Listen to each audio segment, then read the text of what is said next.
Right, I think a good way to start a first impressions video for Stellar Blade is to talk about a bit of drama, because this game has been wrapped up in controversy after controversy for, well, I'm sure you can guess a couple of the reasons. But on my bingo cards was not discussing if 5 out of 10 was an average game. This tweet says, no one will listen to me, but in light of Stellar Blade reviews coming in a few hours ago, I'd like to remind everyone that 5 out of 10 is an average game. Everything above that's a good game. People are awarding Stellar Blade a 6, 7, 8 and not haters. Thank you very much. Couple thoughts here. 5 out of 10, yeah, I think for most people, 5 out of 10 is not a very good game, because a lot of game outlets, will give a 7 out of 10 for a game that's pretty average. I think everyone is actually accustomed with seeing like a 6 or a 7 being an okay game and a 5 out of 10 being a bad game. So the question is Stellar Blade a 5 out of 10? Or is it an average 6 out of 7 out of 10? Well, I actually think Stellar Blade's a great game. I've had a good time with it. I don't know if it's worth the price point, though. So let me take you through my impressions of this game. Let me talk about the pros. Let me talk about the cons. I think I've got something like probably how many hours I've been streaming? 8.5. We probably have 7.5 hours. So definitely take it with a bit of a grain of salt. Look at some other reviews, and we'll talk about what's good and what's bad. Right. Is the game good? Is the game fun? Let's start with the combat. The combat system is actually pretty complex and very fun to implement. There is a parry system, and the great thing is I can actually just go into my skill sets and just show you how things work. This is like one of the great features with this game. You kill enemies, you unlock skill points, you unlock skill points in these trees, and the great thing is you can, if you want to just try doing something, you can literally go enter training and have a shot with a bot at executing a parry or a dodge or a combo.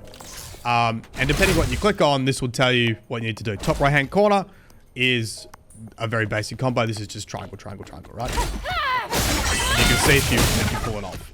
There's a bunch of different just basic combos. You can go square, triangle, square, triangle. Right, that's just your basic stuff. And then you can exit. Now, if we want to show you how the parry works. Now, I'm going to move my camera out the way a bit so you can see some of this. Because this is kind of like the basics of the combat. So at the bottom, you'll see HP and SH. SH is your shield. And you can just block, basically. Oh, it's not going to do it in training. When you do it in a normal game, you can block and not take any damage as long as you have shields. And as you block, your shield meter will go down, and then eventually you'll take damage. So there's no like stamina meter, but you have like a shield meter allowing you to block stuff. And then to parry, you have to just block just before you get hit, and you'll see. Alright, do it. Do it. Try again.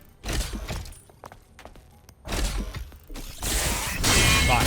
So that ping is a parry. Now above the enemy, you'll see they have like a like yellow squares. That's like their poise meter. If you parry them enough, you'll break their poise. God damn it. There we go. All right.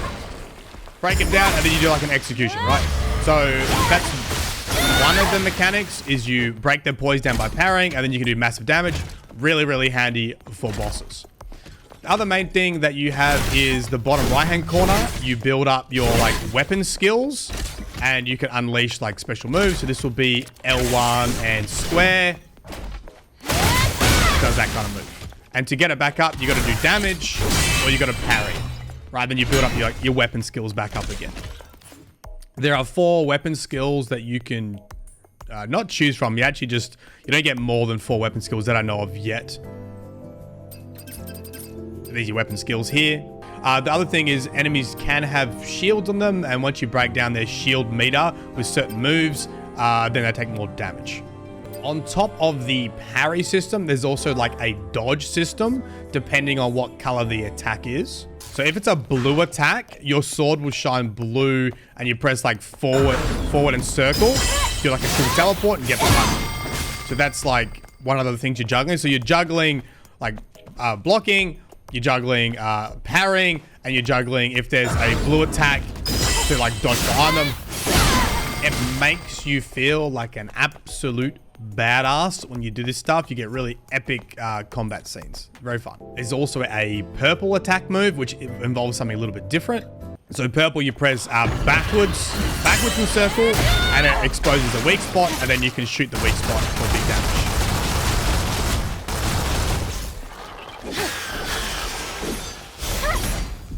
Very nice. And so this skill tree then like basically builds on that foundation to get you better stuff, right? So like parry, this going over to the left, increase the beta energy recharge successful perfect parry. So when you do a perfect parry, you actually get more energy for your weapon skills. So the combat is really satisfying. It has enough complexity to it to make it interesting, and you can, you know, take on enemies in different ways. The parry feels good. It doesn't feel too punishing. It's definitely on the easier side. Like this is definitely not dark. So you see how all this stuff can be chained together now. Like this is not Dark Souls level like combat, but it's very rewarding when you get everything working together. Show off a little bit for you.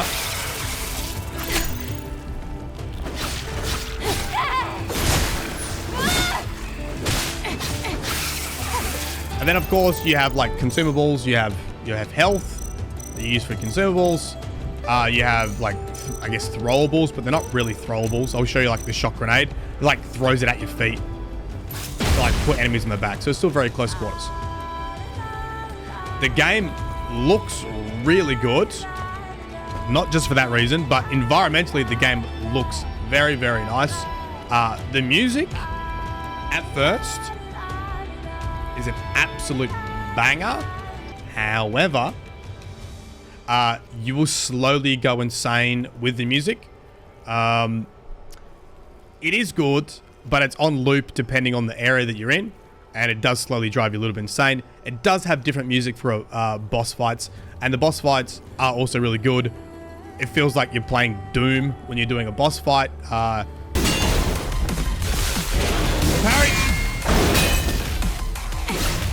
This guy's good! Quick time.